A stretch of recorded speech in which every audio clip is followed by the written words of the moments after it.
친구들 안녕하세요. 스카이 에듀 한경은 선생님입니다. 자, 오늘은 선생님과 춘향가라는 작품 같이 공부해 보도록 하겠습니다. 자, 우리 친구들 춘향가의 내용은 잘 알고 있을 텐데요. 자, 이 춘향가라는 판소리 사설에서 우리가 공부해야 될 부분들이 무엇인지, 유념해야 될 부분들이 무엇인지 선생님과 정리하면서 본문 내용 살펴보도록 하겠습니다. 자, 먼저 이 작품은 갈래상 판소리 사설에 해당합니다. 자, 그러면 판소리 사설의 특징을 알아볼 필요가 있겠죠? 자, 판소리 사설은 말 그대로 운문과 산문의 특징, 노래의 성격과 글의 성격을 같이 가지고 있는 종합 문학 형태의 장르입니다. 자, 그래서 운문과 산문의 복합적인 성격을 갖고 있고요. 그리고 서정가사와 그리고 서사갈래의 특징을 잘 살펴볼 수 있습니다. 자, 그래서 서정갈래의 특성을 볼 수 있는 특히 운율을 나타내는 부분들이 나타나 있는데, 자, 그 부분이 어떤 부분인지, 자, 그리고 서사갈래의 특징을 보이는 부분은 어떤 부분인지, 자, 갈등의 양상이 나타나겠죠.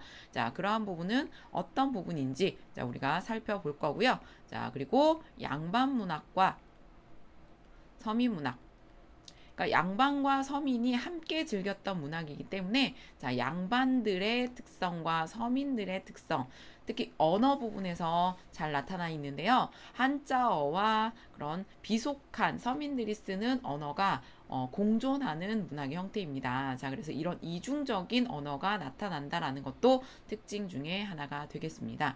자, 그래서 판소리 사설은 복합 장르의 성격을 갖고 있다라는 게 특징이겠고요. 자, 이 판소리 사설은 전문 예술가, 그러니까 공연을 하는 광대와 노래를 불러주고 장단을 맞춰주는 고수의 장단에 의해서 이루어지는 갈래입니다. 자, 그리고 서사적인 내용과 연기, 노래, 육성과 몸짓을 통해서 구성되는 갈래이고요.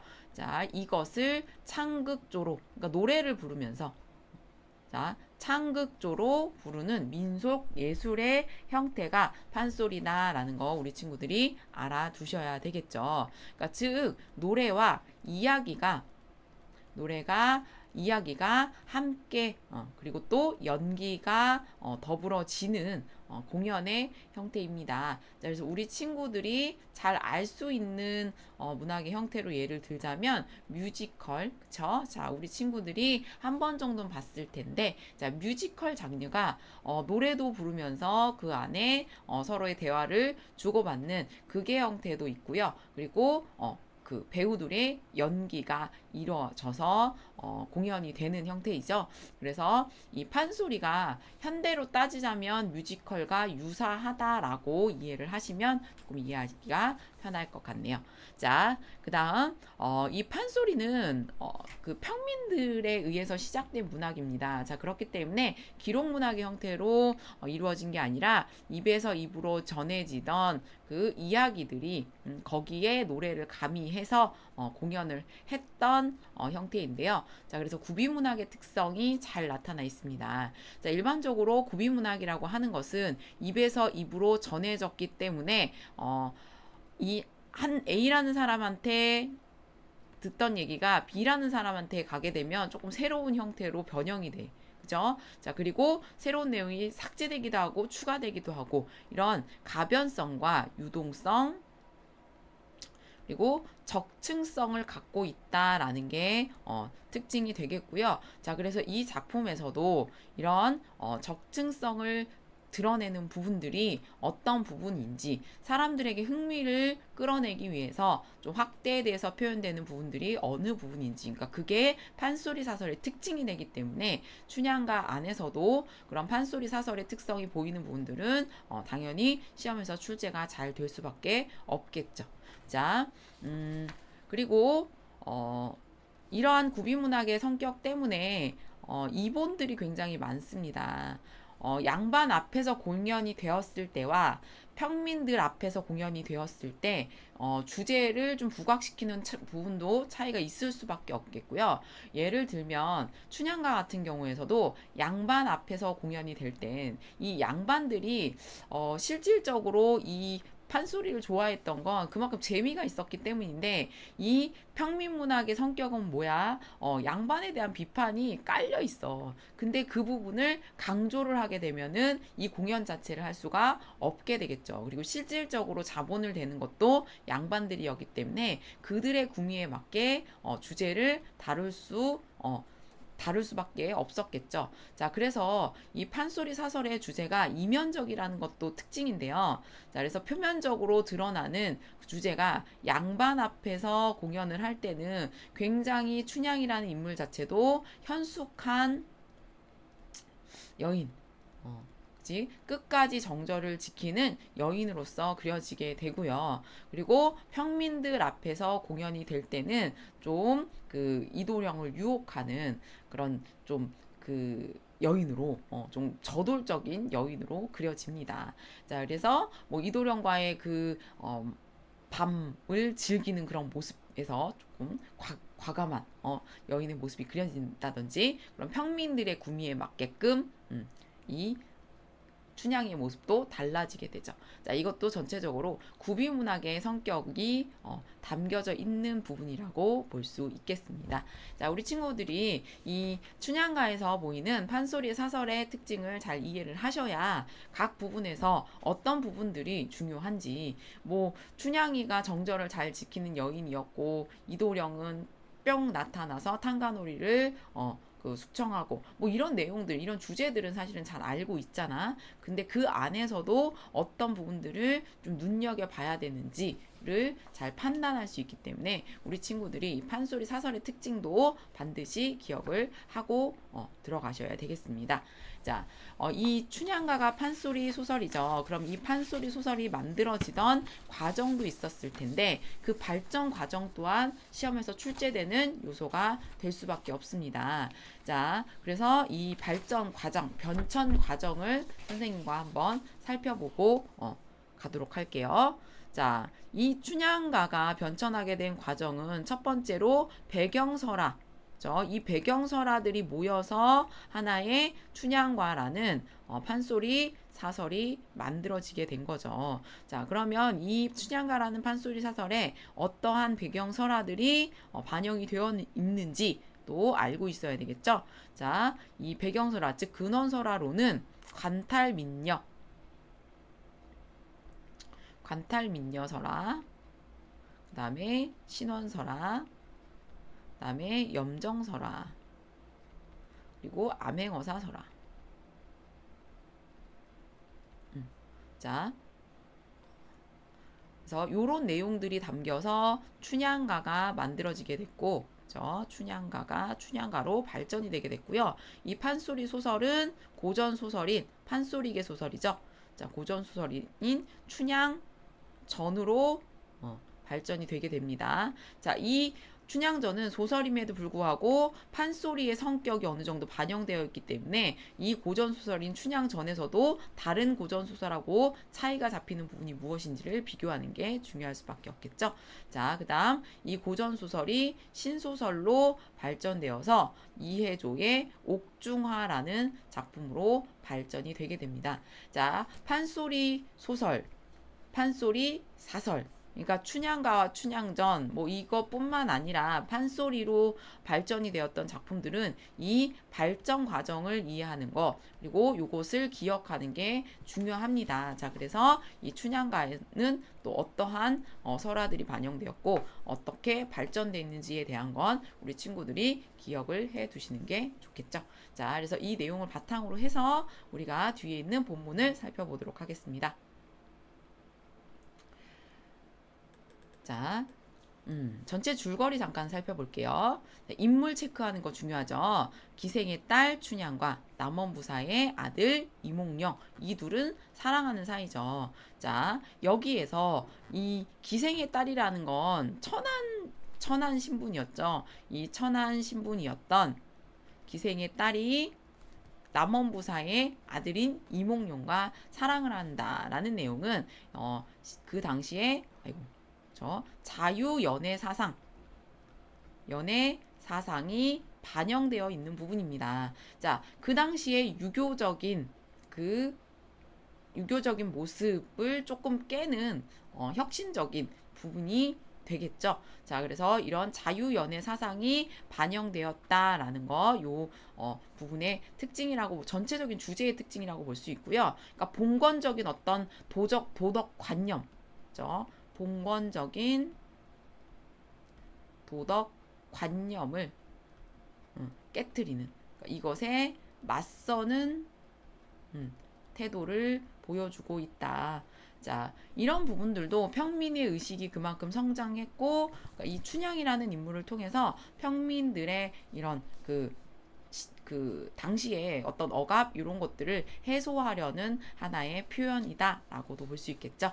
자, 이몽룡이 광활로라는 곳에서 이제 만나게 되고 사랑에 빠지게 됩니다. 그래서 이 둘은 백년 가약을 맺게 되는데, 그렇지만 이몽룡이 부친을 따라 상경하게 되죠.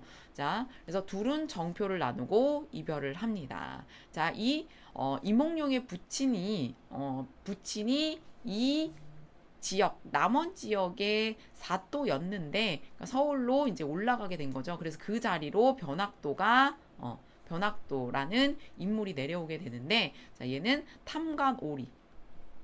탐관오리의 대명사죠. 자, 얘 탐관오리가, 그러니까 변학도가 내려와서 춘향에게 수창을 들 것을 명합니다. 자, 그래서 이 변학도는 춘향과 이몽룡에 반대되는 인물이죠. 자, 그래서 반동인물이라고 이야기를 할 수 있는데, 자, 반동인물로 그려지게 된다. 그래서 선과 악의 대립이 나타나죠. 그래서 고전 소설의 전형적인 그 주제 구조가 나타나는 부분이기도 합니다.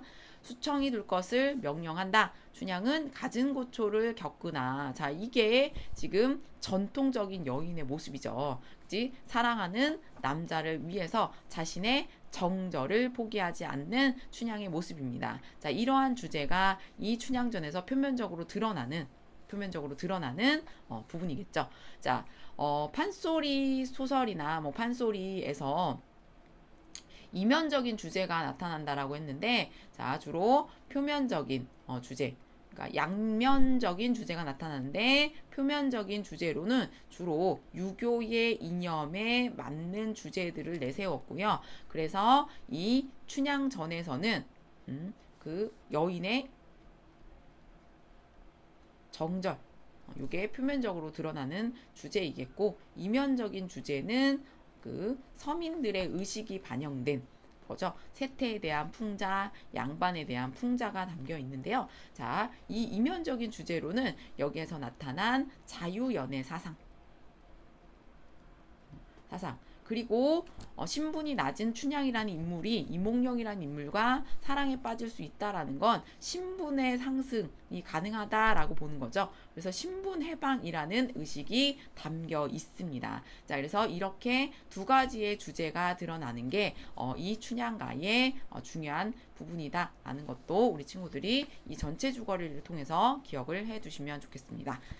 자, 그래서 이 고초를 겪고 이몽룡만을 따르겠다며 변학도에게 저항을 하죠.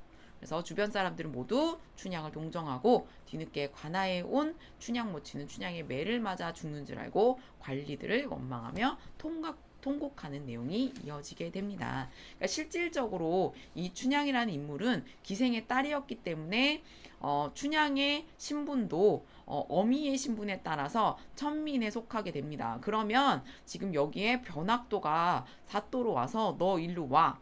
나의 수청을 들어 라고 하면 사실 거절할 수 있는 상황은 아니야. 그럼에도 불구하고 지금 마치 사대부의 아낙네처럼 안여자처럼 지금 그 이몽룡에게 신분을 정절을 다하고 있는 건 그 인간의 자유, 그렇죠? 그러니까 인간의 해방이라는 측면에서도 지금 그 춘향이라는 인물이 드러내고 있는 하나의 의지의 표현이다라고도 우리 친구들이 볼 수 있습니다.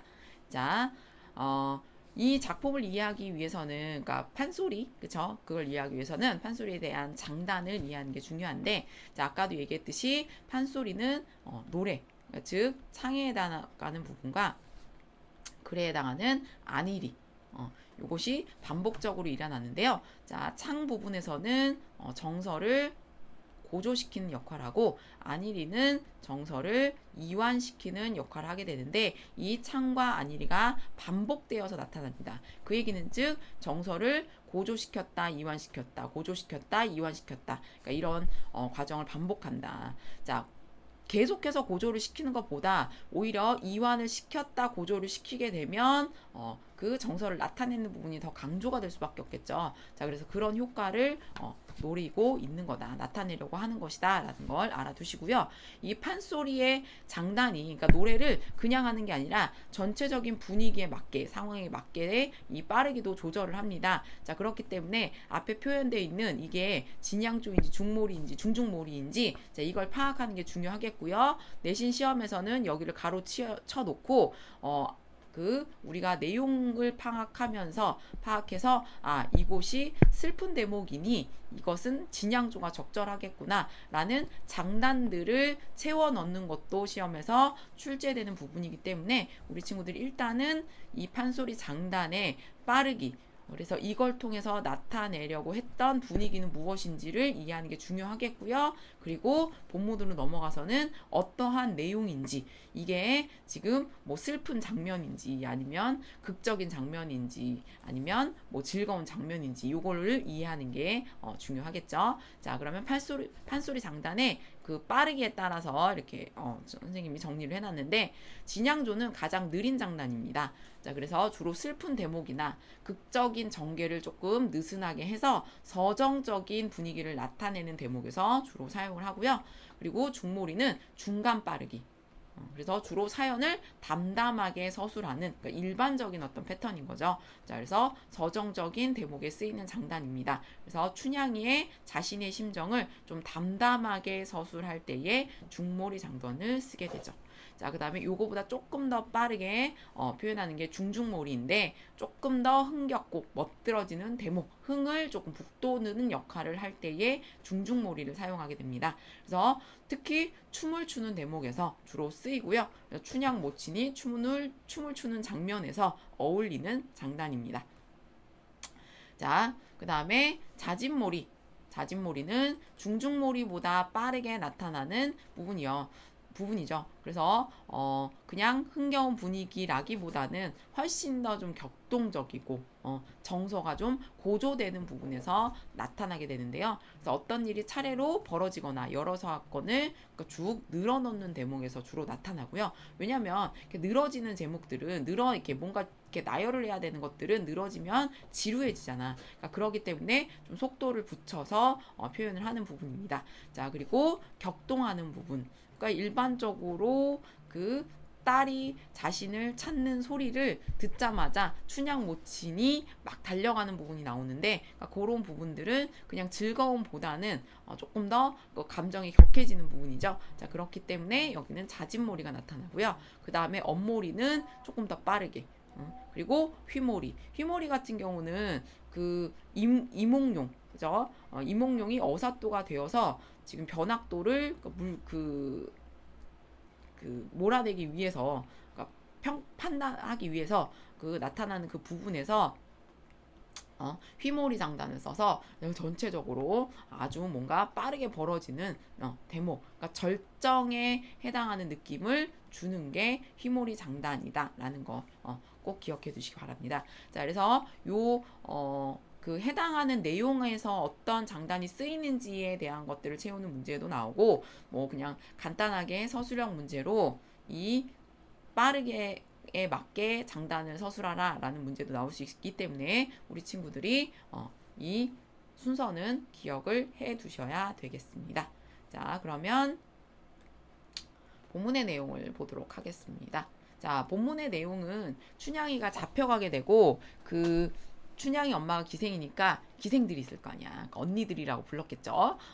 그래서 그 여러 기생들이 와서 춘향이의 옥에 잡혀 있는 모습에 대해서 안타까워하는 그 대목부터 시작이 됩니다. 자, 그러면 본문을 살펴보도록 할게요.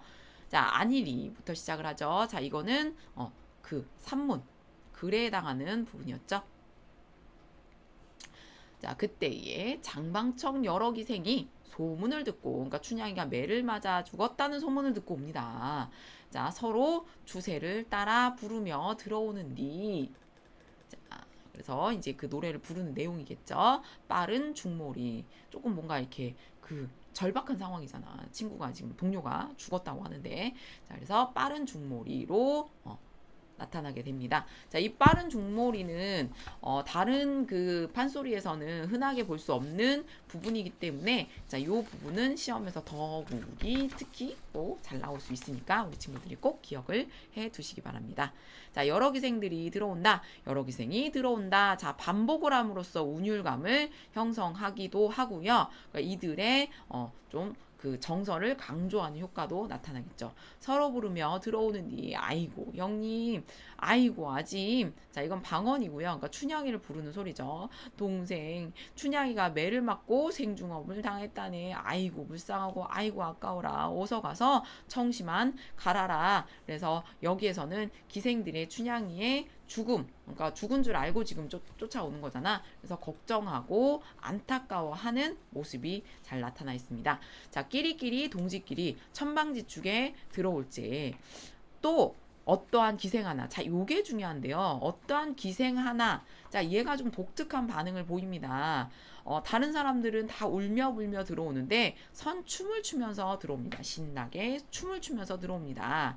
자, 중중몰이. 자, 얼씨구나 절씨구 얼씨구나 절씨구 얼씨구 절씨구 지화자 좋네 얼씨구 절씨구. 자, 춤을 추면서 돌아오는데 자, 다른 기생들도 어이가 없겠죠. 자, 이렇게 상반된 기생의 반응, 그럼 도대체 얘는 왜 어떤 의도로 그랬을까를 우리 친구들이 알아야 두셔야 되는데, 자, 여기도 보면 여러 기생이 어이없이 아이고 전혀 미쳤구나, 춘향과 너와 무슨 혐의가 있어서 저 중장을 당했는디 춤을 추니 웬일이니 라고 지금 그 어떠한 기생의 반응을 유도를 하는데요.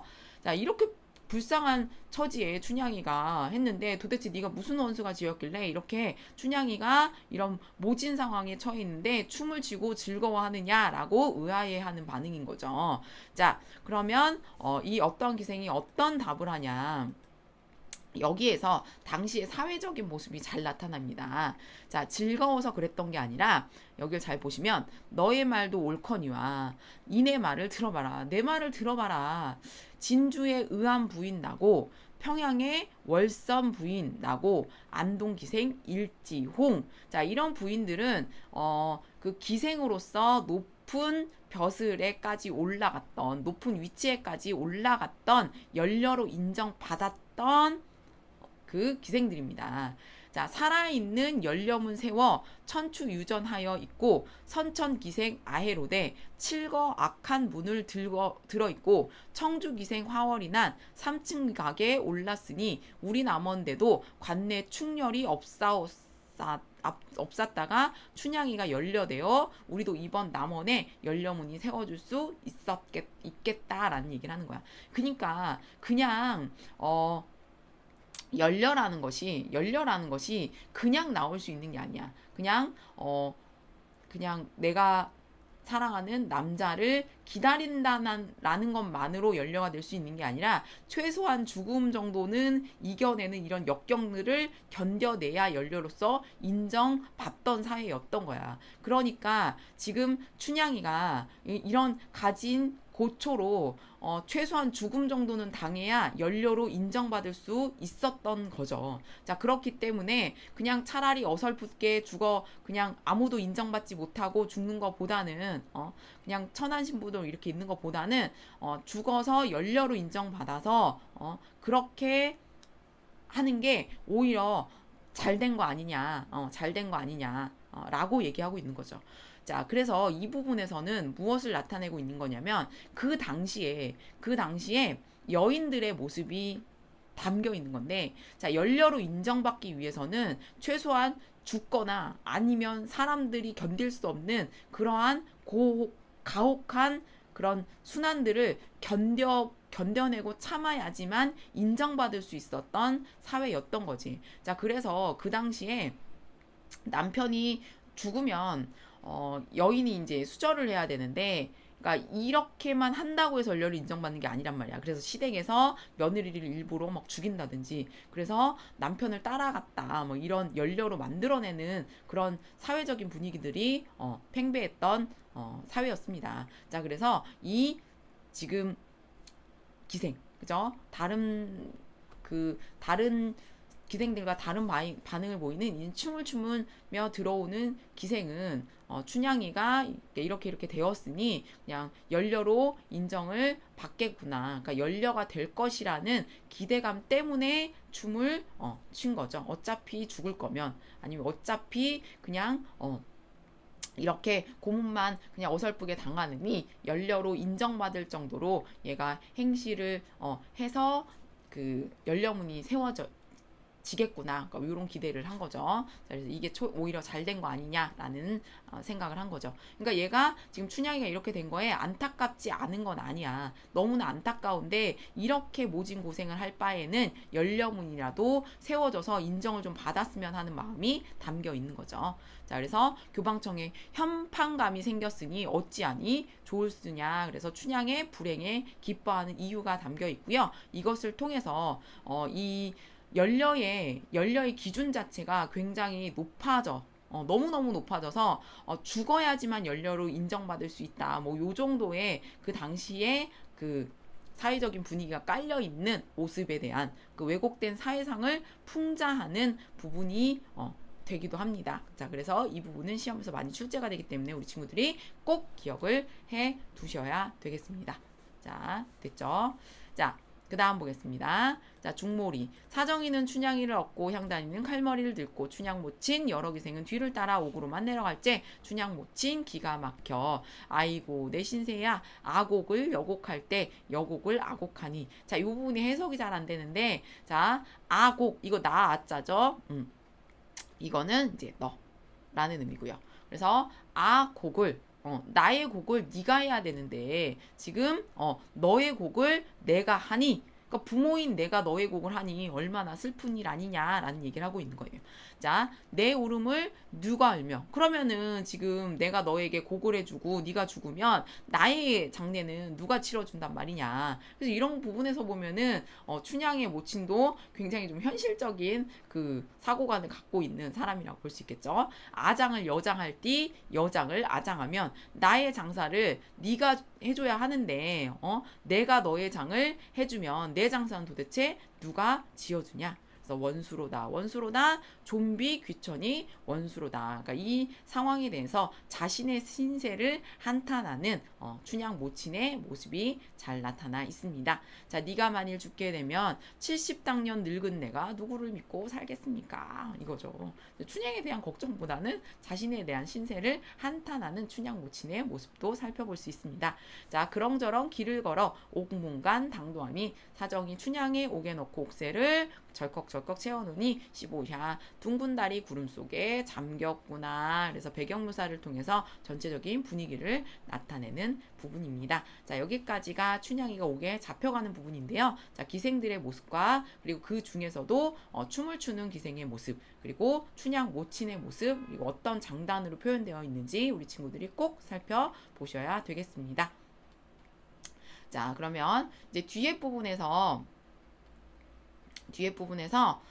이몽룡이 나타난 부분, 그러니까 그 부분부터 다시 한번 살펴보도록 할게요. 자, 이런 고초를 다 겪어내고 이제 이몽룡이 이제 장원급제에서 오게 되는데, 자, 중략 부분 줄거리부터 살펴볼게요.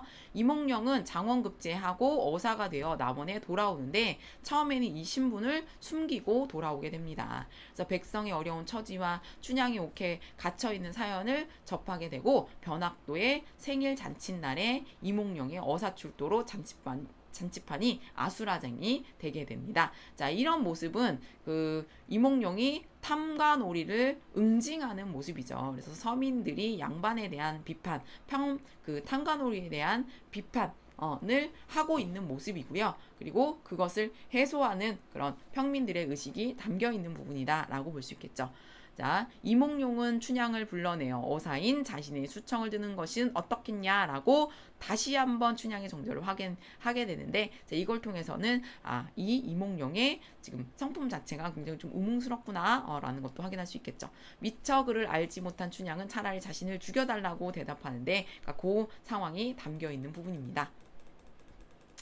자, 어사또 들으시고 열려로다. 자, 여기서 말하는 어사또는 이몽룡을 얘기하겠죠. 알면서도 지금 떠보는 거지. 자, 열려로다. 언어 유희가 나타나고 있고요. 이 언어 유희를 통해서는 그러니까 분위기에 좀 해학적인 성격을 나타내는 효과가 있습니다. 이리 오너라, 행수 부르라. 행수기생이 들어오니 금낭에 지환을 내어주고, 자, 이 지환이라는 것은 춘향이에게 이몽룡이 준 사랑의, 그러니까 춘향이 몽룡에게 준 사랑의 증표입니다. 그래서 이걸 보여주니까 지금 춘향이가 이몽룡 도련님이 오셨구나라는 걸 확인을 하게 되죠. 그래서 몽룡이 자기 자신의 존재를 알리는 그런 물건이 되겠습니다. 자, 이걸 갖다 춘향 주고 얼굴을 들어 대상을 살피라소. 행수기상이 취한을 받아 들고 내려가 춘향이 이걸 자세히 보고 얼굴을 들어 대상을 살피라 하시네. 춘향이 지안을 받아 들고 이별시에 정표를 주었던 지안이 분명구나. 아이고 내 지안아 어디를 갔다 이제 나를 찾아왔느냐. 얼굴을 들어 대상을 살펴보니 어젯밤 옥문에 거린으로 되어 왔던 서방님이 분명하구나. 그 일이 어찌된 일이냐. 왜 도대체 나한테 얘기 안 했습니까? 뭐 이런 그 춘향이의 마음이겠죠. 춘향이 일희 일비, 그러니까 너무 기쁘기도 하고 너무 슬프기도 하고, 그러니까 그동안의 그 아픔들이 막 떠올리겠죠. 두 눈에 눈물이 들거니 맺거니 대상을 무뚜름이 바라보더니 아이고 서방님, 자, 이제서야 안심을 하는 부분이겠죠. 자, 마오 그리마오. 아무리 자맹인들 그다지도 속이었어. 참 원통하기도 합니다. 자, 기쁘면서도 그동안에 이제 그 고통들이 생각하니까 조금 야속하기도 한 거죠. 기처불식이라는 말은 사기에도 있지만은, 자, 이런 부분들은 양반의 언어 한자어가 사용된 부분이죠. 그래서 이 판소리에는 그 이중적인 언어가 사용되었다 그 얘기했었죠. 자, 이런 거는 이제 양반의 언어의 특성을 살펴볼 수 있는 부분입니다. 자, 내게조차 그러시오. 어제 저녁 옥문밖에 오셨을 때 요만큼만 좀 알렸어도 내가 그렇게 잠을 자지 못하고 오늘까지 살아있을까 그렇게 전전긍긍 하지는 않았을 거 아닙니까? 그래서 그 춘향이의 기쁨과 서운함의 심정이 잘 나타나 있습니다. 자, 꿈과 생시 분별 못하겠네. 두 손으로 무릎 짚고 바드드득. 자, 음성 상징어들이 굉장히 잘 나타나 있고요. 자, 음성 상징어를 통해서는 좀 현실감 있고 생동감을 주는 효과가 있습니다. 자, 일어서면 얼씨구나. 얼씨구 좋네. 지화자 좋으시고. 자, 기쁜 그 이몽룡의 춘향이의 심정이 잘 나타나 있습니다. 자, 향세 수세를 끌렀으니 종종종 걸음도 불어보고 동원대청 너른들의 두루두루 다니며 춤을 추고 남운전 다리 솟아오니 백공가로만 놀아보세에 외로운 꽃 춘향이가 남원 옥중 추절이 들어. 자, 여기 비유가 나타나 있는데 이것도 우리 친구들 꼭 기억하셔야 됩니다. 자, 외로운 꽃, 이거는 춘향이를 상징하는 것이고요. 남원 옥중 추절이 들어라는 건 가을이죠. 꽃이 떨어지는 계절이잖아. 그래서 여기에서의 추절은 표면적으로는 가을을 의미하지만 변사또의 횡포를 의미합니다. 자, 이것이 추절이 들어 떨어지게 되었으니, 자, 이 꽃이 떨어졌다라는 것은 춘향이의 고초, 그치? 고난, 이것을 얘기하겠죠. 동원에 새 봄이 들어. 자, 새 봄이 들어. 이 봄은 계절적인 봄을 의미하기도 하지만 이 새 봄이 들어서 이와 춘풍. 자, 봄바람이 나를 살렸네 라 그랬잖아. 그래서 이 이와 춘풍은 이몽룡을 상징합니다. 그래서 각각의 상징하고 있는 의미가 무엇인지를 연결하는 거 우리 친구들이 꼭 알아내야 될 부분이기 때문에 기억해 두시고요. 얼씨구나 좋구나, 지화자 좋구나, 지화지자 좋으시고, 우리 어머니는 어디를 가셨나, 이제 월매를 찾고 있는 부분이죠. 자, 이런 경사를 모르시는가. 그래서 뒷부분에서는 지금 춘향이의 모친인 월매가 좋아하는 부분이 잘 나타나 있는데, 자, 여기에서는 우리 친구들이 춘향모의 그 행동 묘사를 통해 나타나는 성격, 이걸 파악하는 것도 중요하겠고요. 자, 그리고 이 장단, 어떠한 장단으로 이 분위기를 나타냈는지. 그럼 실제로 자진몰이는 조금 빠른 속도로 나타내는 거죠. 그래서 춘향모의 기뻐하는 심정이 잘 나타나 있습니다. 자, 그래서 이 장단을 확인하는 게 중요하겠죠. 자, 그래서 우리 친구들 자, 판소리 사설이기 때문에 판소리 사설의 특징을 살펴보는 게 중요하고, 일단은 한자어들이 중간중간 많이 나타나 있어서 자, 그 내용들을 맥락으로 기억하고 이제 한 번 정도는 암기를 해서 해석을 하는 게 중요하겠죠. 자, 그런 부분들을 체크하면서 전체적으로 판소리 사설의 특징이 나타나는 부분들은 무조건 출제 요소가 되기 때문에 우리 친구들이 신경을 써서 봐두셔야 되겠습니다.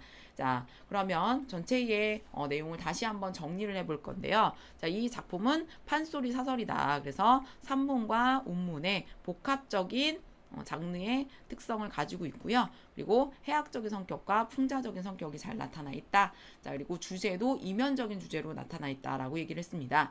자, 신문적인 한계를 초월한 사랑, 자유연애 사상, 그 다음에 지배층에 대한 서민의 저항, 이것은 그 인간의 해방이라는 주제. 그러니까 인간은 평등하다. 뭐 이런 거잖아. 그치? 자, 이런 것들이 나타나 있고요. 자, 요거는 이면적인 주제라고 할 수 있겠고요. 표면적인 주제로는 여인의 정절, 여인의 정절. 이것은 표면적인 주제, 양반들이 좋아하는 그 유교적인 주제에 해당하겠죠. 자, 이렇게 양면적인 주제를 갖고 있다라는 게 판소리 사설의 특징이 됩니다. 자, 그래서 여기서도 보시면 판소리의 장르적 특징에서 선생님이 자세하게 설명을 해놨습니다.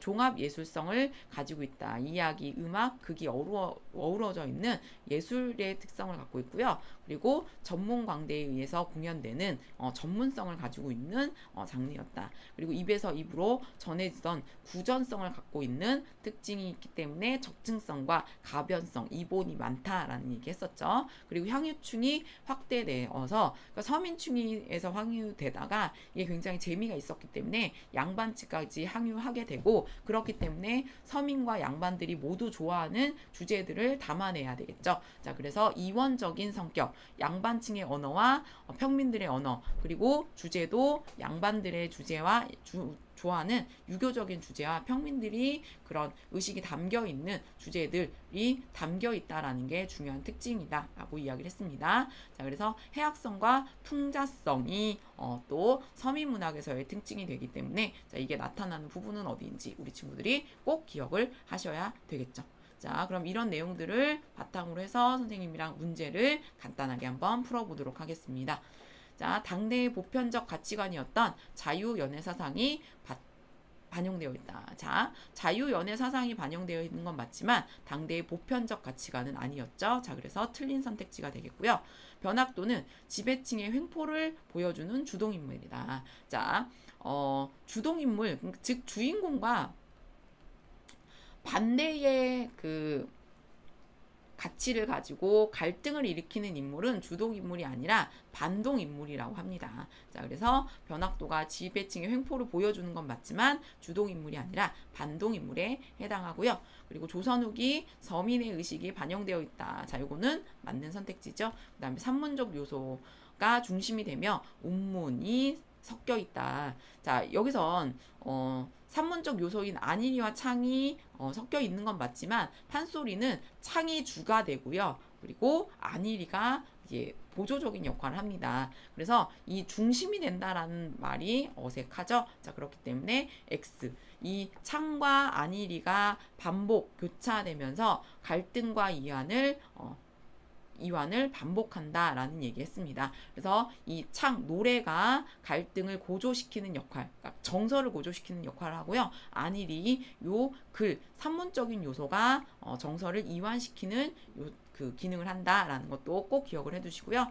이 작품은 개인 창작이 아니라 공동작으로, 그렇죠. 자, 이게 그러니까 한 사람이 처음에